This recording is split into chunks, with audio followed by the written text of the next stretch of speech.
Il n'y a pas que sur les plages que l'on recrute des saisonniers. Dans la grande distribution aussi, on embauche.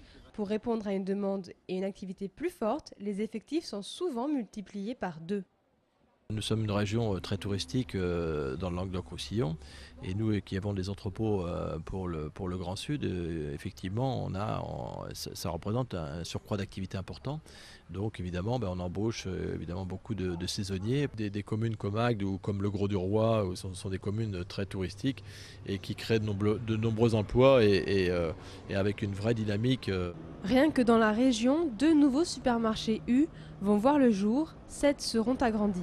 Objectif, occuper le terrain face à une concurrence plutôt rude tout en se rapprochant du consommateur. Un concept de proximité, très proche des productions locales et qui plaît beaucoup aux consommateurs. Donc on développe en agrandissant les magasins et en ouvrant d'autres. Chaque partie de la chaîne, je dirais, gagne sa vie et gagne sa vie honorablement. Et l'autre développement de Système U qui fait débat, c'est le projet de site logistique géant pour toute la région sud à Clermont-Lérault.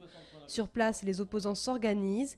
Le groupe agroalimentaire rappelle que l'entrepôt prévu de 63 000 m², avec une ouverture en 2013, devrait générer 130 emplois.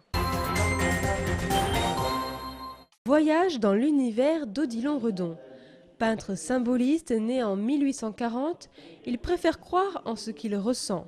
Après les Galeries nationales du Grand Palais à Paris, c'est au Musée Fabre de Montpellier que l'on peut découvrir ou redécouvrir ses œuvres. C'est une œuvre d'abord qui fait un peu le lien entre plusieurs tendances du 19e siècle. D'abord le romantisme, mais aussi qui prépare l'avènement de l'art moderne à travers l'explosion de la couleur qui doit beaucoup au Nabi et à Gauguin et qui prépare aussi le surréalisme un peu plus tard. Si l'on apprécie sa seconde période tournée vers la lumière, on admire également son travail au fusain et ses noirs qui l'ont rendu célèbre. Les noirs d'Odilon Redon sont extrêmement surprenants et novateurs pour leur époque puisqu'ils ont été créés en pleine période impressionniste. Ils sont contemporains de Manet, de Monet, de Nana de Manet par exemple. Vous voyez, donc en 1879, quand il crée la série des lithographies dans le rêve, il affirme que ce qui compte avant tout pour lui, c'est l'imagination, c'est la sensation, c'est le monde de l'inconscient, c'est le monde du rêve. Suite du voyage à Narbonne, au cœur de l'abbaye de Fontfroide.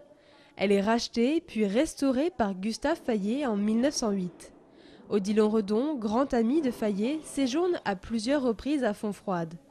En 1910, alors âgé de 70 ans, il a carte blanche pour décorer les murs de la future bibliothèque.